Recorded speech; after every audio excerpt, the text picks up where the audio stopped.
Hello students, कैसे हैं आप सब? आई होप ठीक होंगे। ओके, सो हमारा आज का टॉपिक क्या है? हम इलेक्ट्रिक फील्ड निकाल रहे हैं due to an infinite charged wire. एक इनफाइनाइटली लॉन्ग चार्ज्ड वायर है, इसका इलेक्ट्रिक फील्ड निकालेंगे। आप देख सकते हैं यहाँ कुछ लिखा हुआ है विदाउट गॉस लॉ। एक गॉस लॉ है जो हम पढ़ने वाले हैं आगे के लेक्चर्स में।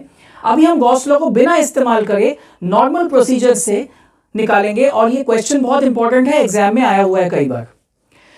जैसे कि जब भी हमारे पास एक लीनियर चार्ज होता है, एक लाइन में चार्ज डिस्ट्रीब्यूटेड होता है, तो हम डिफाइन करते हैं एक quantity which is called linear charge density, right. हमने सर्कुलर रिंग का केस किया था, आप मेरा वीडियो नंबर 3 देख सकते हैं, उसमें भी हमने लीनियर चार्ज डेंसिटी का जिक्र किया है। Linear charge density is basically कि अगर मेरे पास dx लेंथ पे dq अमाउंट ऑफ चार्ज हो, then dq upon dx is linear charge density, charge per unit length. Okay, तो अब सवाल ये उठता है कि हम इस चार्ज्ड वायर के लिए electric field at a point which is at a y distance for example कैसे निकालेंगे। तो देखिए हम इसके लिए क्या करेंगे। द टेक्निक इज, हम इस पॉइंट से लेट सपोज डिस्टेंस x पे एक स्मॉल विड्थ ले लेंगे dx। एक छोटा विड्थ हमने dx ले लिया, कहां पर? इसी की सिधाई में, जहां पे ये पॉइंट से जो परपेंडिकुलर बाइसेक्टर का मीट कर रहा है, यहां से हमने डिस्टेंस x पे एक स्मॉल एलिमेंट dx ले लिया, करेक्ट। अब पर्पस क्या है ये लेने का? हम इस पर्टिकुलर चार्ज एलिमेंट के लिए, ये जो छोटा सा चार्ज एलिमेंट आया जिसका चार्ज होगा dq, इस dx में कितना चार्ज है? dq। हम इसकी वजह से इस पॉइंट पे इलेक्ट्रिक फील्ड निकालेंगे एंड देन सुटेबल लिमिट्स लगा के इंटीग्रेट करेंगे। तो देखते हैं, मैं इस जो को ज्वाइन कर देता हूं, इसके सेंटर से ज्वाइन कर दीजिए इसको। ये डिस्टेंस कितना हो गया? Under root of X square plus Y square, correct. Similarly आप ऑपोजिट साइड पे एक और चार्ज एलिमेंट ले सकते हैं सेम डिस्टेंस पे। अभी हम देखेंगे कैसे। पहले इसका इलेक्ट्रिक फील्ड निकाल लेते हैं। इसका electric field will be, positive charge है so it will be away from the charge element, this will be dE। The small electric field due to this small charge element of length dx having a charge dq, correct. अब let's suppose ये angle theta है, ये भी theta हो गया। Vector resolution आप सबको आता है, अज्यूमिंग ये हो गया dE cos थीटा एंड ये हो गया dE sin थीटा। हे भगवान, फिर से वेक्टर्स और कंपोनेंट्स। भाई वेक्टर्स पीछा नहीं छोड़ेंगे, ध्यान रखिएगा, फिजिक्स है ये। ओके, अब हम क्या करेंगे? ये तो हमें एक dE cos थीटा, एक dE sin थीटा मिला। अब क्या होगा? हम इसके एग्जैक्टली ऑपोजिट साइड पे सेम डिस्टेंस पे अगर सेम विड्थ का एक चार्ज एलिमेंट लेंगे तो सेम चीज रिपीट होगी।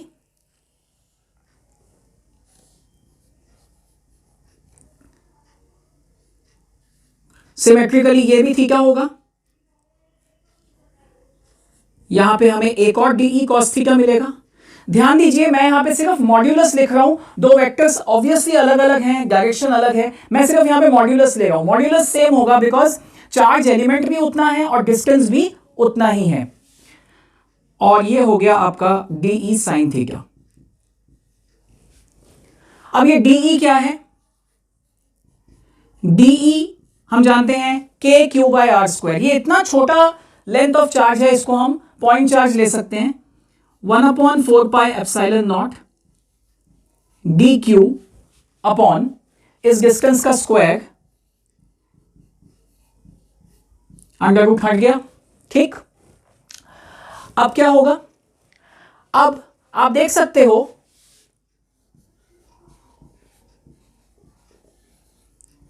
For symmetrical opposite elements dE sin theta cancels out और dE cos theta components add up होंगे। D E cos theta components add होते जाएंगे। ऐसे कितने कंपोनेंट्स में ले सकता हूं पूरे इनफाइनाइट चार्ज वायर में? इनफाइनाइट ले सकता हूं। ये सारे डीई कॉस थीटा ऐड होते रहेंगे। जब भी कोई एक्सप्रेशन आए उसको बॉक्स में बना दीजिए। प्रेजेंटेशन अच्छी रहती है। बोर्ड्स में ऐसे करेंगे तो आपके नंबर कहीं पे नहीं कटेंगे, उल्टा कुछ एडेड एक प्रेजेंटेशन का एक इफेक्ट पड़ता है, राइट? ओके, सो अब क्या हो जाएगा? The total electric field at this point it will be equal to integration d e cos theta. देखिए कोई गिनती के टर्म्स तो है नहीं, इनफाइनाइट नंबर ऑफ टर्म्स है, तो इंटीग्रेशन लगाएंगे डीई कॉस थीटा, राइट? करते हैं आगे। E is equals to 1/4 pi epsilon naught d q x square plus Y square. Cos theta लगाते हैं। ध्यान दीजिए ये थीटा है, तो कॉस थीटा हो गया y upon x square plus Y square to the power 1/2।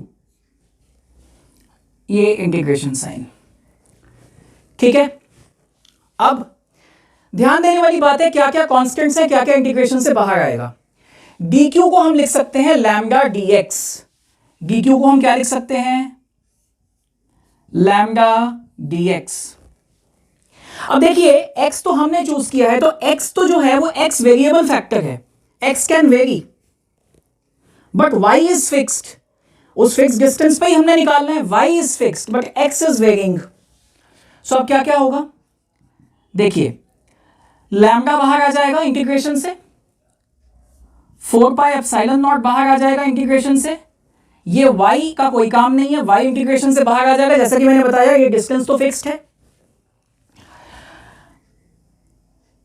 Integration dx x square plus Y square की पावर 3/2। अब इस वाई स्क्वायर को उठा के यहां से बाहर मत ले आइएगा, मैथमेटिकली गलत हो जाएगा। ये एक कंबाइंड फंक्शन है, x square plus Y square to the power 3/2। तो इस वाई स्क्वायर को हम ऐसे बाहर नहीं लेके आ सकते, ठीक है? कुछ बच्चे ये गलती कर देते हैं, ये फैक्ट है।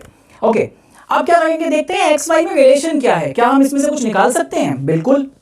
एक्स वाई में देखिए रिलेशन क्या है, ट्राइंगल को ध्यान से देखिए। यहां पे लिखता हूं tan theta is x by y, so x is equals to y tan theta. ध्यान से देख लीजिए इस ट्राइंगल में x होगा ना y tan थीटा के इक्वल, कोई प्रॉब्लम तो नहीं है। अब इसे डिफरेंशिएट करते हैं। It will B dx is equals to y तो फिक्स्ड है, tan थीटा का differentiation is secant square theta. जो मैथ्स के स्टूडेंट्स हैं वो जानते हैं, जो मैथ्स के स्टूडेंट्स नहीं हैं वो जान लीजिए, दैट इज tan थीटा का differentiation is secant square theta, and chain rule के मुताबिक थीटा का डिफरेंशिएशन हो जाएगा d थीटा। सो बेसिकली आपने dx बाय d थीटा निकाला है, you have differentiated x with respect to theta. अब ये वैल्यूज यहां पुट करिए। Electric field is lambda y upon 4 pi epsilon naught y secant square theta d theta. मैंने dx की जगह पे सब्स्टिट्यूट कर दिया, और x की जगह पे क्या डालूंगा मैं? y tan theta. So it is y square tan square theta plus y square whole की पावर 3/2। ठीक है जी, आई होप कोई तकलीफ नहीं है। तकलीफ हो तो इसको पॉज करके देख लीजिएगा, खुद करके देखिएगा एक बार, ठीक है? अगर समझ में ना आए कमेंट सेक्शन है पूछने के लिए, ठीक है? Don't worry at all. अब देखिए y कांस्टेंट है, यहां y आ गया, y फिर से बाहर। यहां पे नीचे जब आप वाई स्क्वायर कॉमन लेंगे तो आपको मिलेगा y cube, lambda y square, ये y था, वाई स्क्वायर बाहर आ गया, 4 pi epsilon naught secant square theta d theta. यहां पे जब आप वाई स्क्वायर कॉमन लेंगे तब आपको मिलेगा 1 plus tan square theta. Y square की पावर 3/2 होगा तो नीचे हो जाएगा y cube, and 1 plus tan square theta होता है सीकेंट स्क्वायर थीटा। तो सीकेंट स्क्वायर थीटा का 3/2, तो ये हो जाएगा secant cube theta. Secant square theta की पावर 3/2 हो गया सीकेंड क्यूब थीटा। अब ये वाई स्क्वायर से वाई क्यूब कट गया, ये वाई क्यूब आप बाहर ले आइए, कोई बात नहीं, उसमें यहां पे कर देते हैं। अब electric field is equals to lambda upon 4 pi epsilon naught y. ये वाई स्क्वायर था, वाई क्यूब है, नीचे वाई आ गया। सीकेंड स्क्वायर थीटा से सीकेंड क्यूब थीटा कटेगा तो नीचे एक सीकेंड थीटा रह जाएगा। 1 upon secant theta is cos theta, तो इंटीग्रेशन हो गया कॉस थीटा डी थीटा। सब कुछ सिंप्लीफाई करने के बाद अब सोच समझ के लिमिट्स डालनी है, ठीक है। लिमिट्स डालने की जल्दी नहीं करनी। अब देखिए थीटा की लिमिट्स क्या होंगी। देखिए जब इस लेंथ को मुझे पूरा कवर करना है तो पहले ये पॉइंट P है यहां पर, अगर मैं यहां पे हूं तो मेरा एंगल थीटा है। धीरे धीरे मैं अगर पास आऊंगा तो मेरा थीटा डिक्रीज होता रहेगा। अगर मैं इनफाइनाइट दूर जाता जाऊंगा तो मेरा थीटा इंक्रीज होता रहेगा। मैक्सिमम कितना थीटा इंक्रीज हो सकता है? 90 तक। और अगर मैं इस तरफ को आगे बढ़ूंगा तो मेरा थीटा ऑपोजिट साइड में इंक्रीज करेगा। पहले ऐसे, फिर ऐसे, फिर ऐसे थीटा मेरा इंक्रीज करेगा और फाइनली इधर इनफाइनाइट तक कवर करने के लिए ये यहां तक जाएगा, राइट। सो आप इसको क्या ले सकते हैं, एंगल जब हम एक रेफरेंस लाइन से लेते हैं, सो एक पर्टिकुलर माइनस से plus, because one sense is taken as clockwise, the other sense is anticlockwise. एक को प्लस लेते हैं, एक को माइनस लेते हैं। So therefore it will B minus 90 degree two plus 90 degree, या कह सकते हैं माइनस π/2 टू प्लस π/2। तो ये हो जाएगा माइनस π/2 टू प्लस π/2। रेडियन में पुट किया है, π/2 रेडियन इज 90 डिग्री, ठीक है। तो ये 90 यहां से ये हो गया 0, 90 वहां तक पूरा चार्ज वायर मेरा कवर हो गया। मतलब कितना थीटा घुमाने पर मेरा पूरा वायर कवर हो जाएगा। अल्टीमेटली हम पूरे वायर के लिए इलेक्ट्रिक फील्ड निकाल रहे हैं, राइट। सो देयरफॉर हमें थीटा को लिमिट्स वैसे लेना पड़ेगा कि पूरा हमारा वायर कवर अप हो जाए।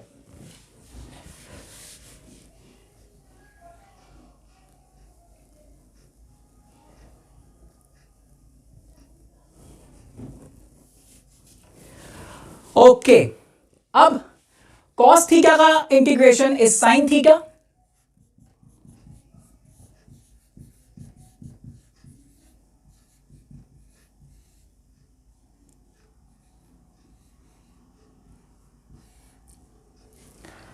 एंड जब हमारे पास इंटीग्रेशन होने के बाद अब हम लिमिट्स पुट करेंगे, so it will B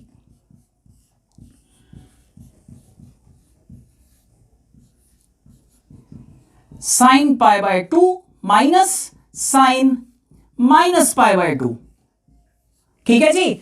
upper limit minus lower limit. So therefore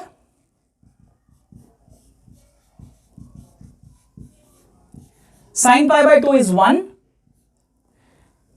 ये minus sine of minus theta is minus sine theta, ये माइनस बाहर आ जाएगा, minus minus plus, sine π/2 is 1। ये हो गया 2, 2 से 4 कटेगा एंड आपका फाइनल इलेक्ट्रिक फील्ड आ गया lambda upon 2 pi epsilon naught y. So electric field due to a infinite charged wire by basic integration technique, by basic mathematics, basic physics यहां तक थी, ये सारी मैथमेटिक्स अप्लाई हुई है, हमारे पास एक्सप्रेशन आ गया। सो लीनियर चार्ज डेंसिटी लैम्डा पे डिपेंडेंट है एंड डिस्टेंस पे डिपेंडेंट है, right. Very very important topic. समझ में आया है या नहीं? अगर कोई डाउट है किसी स्टेप में, प्लीज कमेंट सेक्शन में मेंशन करिए, ठीक है। टॉपिक समझ में आ गया हो तो फिर वीडियो को प्लीज लाइक कर दीजिए, चैनल को सब्सक्राइब कर दीजिए और क्या, हंसते रहिए, मुस्कुराते रहिए और फिजिक्स पढ़ना मत भूलिएगा, ठीक है। Bye bye.